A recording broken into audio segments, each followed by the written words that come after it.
सुप्रभात बच्चों। इसके पहले के वीडियो में हमने आदमी नामक कविता के खंड 1 का भावार्थ देखा था। तो आइए आगे बढ़ते हैं हम लोग। खंड 2। मस्जिद भी आदमी ने बनाई है या मियाँ, बनते हैं आदमी ही इमाम और खुतबाखवां, पढ़ते हैं आदमी ही कुरान और नमाज़ियाँ, और आदमी ही उनकी चुराते हैं जूतियाँ। जो उनको ताड़ता है सो है वो भी आदमी। सबसे पहले हम देखते हैं शब्दार्थ। इमाम। इमाम शब्द का अर्थ होता है नमाज पढ़ने वाले। खुतबाखवा यानी कुरान शरीफ का अर्थ बताने वाला। ताड़ता यानी भांप लेना, अंदाज़ा लगा लेना या चोरी पकड़ लेना। यहाँ इस खंड में कवि ने मनुष्य के तरह तरह के आचरण और व्यवहार की चर्चा की है। कवि मनुष्य के विभिन्न आचरण व्यवहार का वर्णन करते हुए कहते हैं कि इस दुनिया में मस्जिद बनाने वाला भी आदमी ही होता है। मस्जिद में बैठकर नमाज पढ़ने वाला और कुरान शरीफ का अर्थ बताने वाला भी आदमी ही होता है।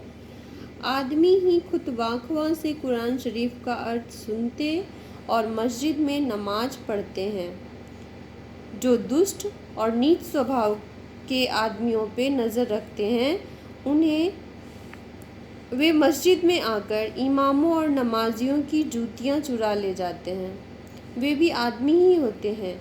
जो लोग ऐसे चोरों पर नज़र रखते हैं और उन्हें जूतियाँ चुराने से रोकते हैं, वे भी आदमी ही होते हैं। यानी कहने का अर्थ ये है कि मनुष्य में कुछ भी बनने की प्रवृत्ति उसकी मनोवृत्ति तथा उसके वातावरण पर निर्भर करती है। हमने देखा कविता में बताया गया है कि आदमी ही मस्जिद बनाता है, आदमी ही नमाज पढ़ता है। कुछ आदमी होते हैं जो कुरान शरीफ का अर्थ बताकर अपने सदाचरण का परिचय देते हैं, तो कुछ वैसे भी आदमी होते हैं जो नमाज पढ़ने आए लोगों की जूतियां चुराकर अपने दुराचरण का परिचय देते हैं। तो यहाँ कवि कह रहे हैं कि इस संसार में अलग अलग आचरण और व्यवहार वाले मनुष्य हैं। हिंदी और उर्दू मिश्रित भाषा के कारण कविता बहुत सुंदर बन पड़ी है। तुकान शब्दों का प्रयोग किया गया है और आदमी के द्वारा किए जाने वाले विभिन्न कार्यों का वर्णन कर कवि ने आदमी को ही उसके आचरण और व्यवहार का आईना दिखाया है। अगला है या आदमी पे जान को वारे है आदमी, और आदमी पे तैग को मारे है आदमी, पगड़ी भी आदमी की उतारे है आदमी, चिल्ला के आदमी को पुकारे है आदमी, और सुन के दौड़ता है सो है वो भी आदमी। वारे का अर्थ होता है न्यवछावर करना, अर्पित करना। तेग यानी तलवार, पै यानी पर। पगड़ी उतारना मुहावरा है जिसका अर्थ होता है अपमानित करना। इन पंक्तियों में नज़ीर अकबराबादी जी ने आदमी के विविध रूपों का वर्णन किया है।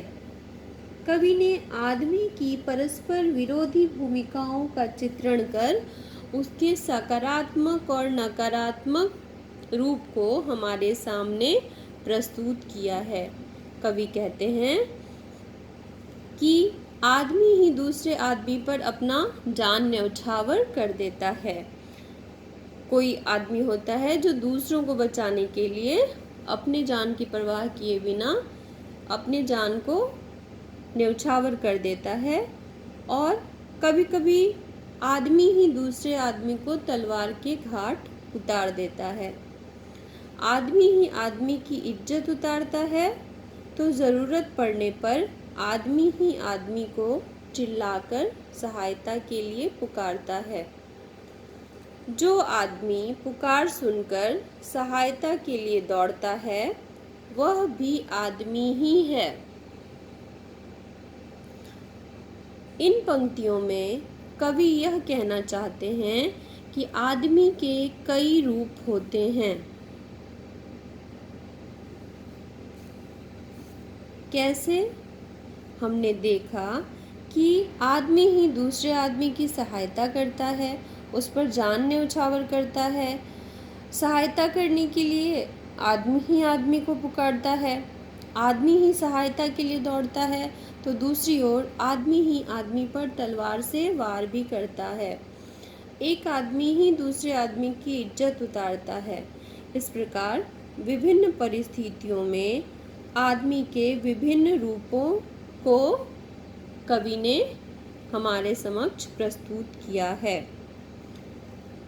कवि ने अपनी कविता में बहुत सारे मुहावरे का प्रयोग किया है, जैसे टुकड़े चबाना, तेग मारना, पगड़ी उतारना। ऐसे मुहावरों का सटीक प्रयोग किया गया है।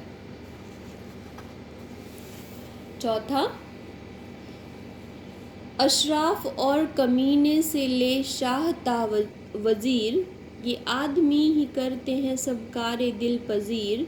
या आदमी मुरीद है और आदमी ही पीर, अच्छा भी आदमी ही कहाता है ए नज़ीर। और सब में जो बुरा है सो है वो भी आदमी। अशराफ यानी सज्जन लोग, शरीफ लोग। शाह यानी राजा या बादशाह। वजीर यानी मंत्री। कारे यानी कार्य। दिल पजीर यानी मनचाहा या मनोवांछित। मुरीद यानी शिष्य। पीर यानी धर्मगुरु। मुसलमान संत जो होते हैं उन्हें पीर कहा जाता है। अब कविता की इन पंक्तियों में फिर से नज़ीर अकबराबादी जी ने आदमी के विभिन्न रूपों को उजागर किया है।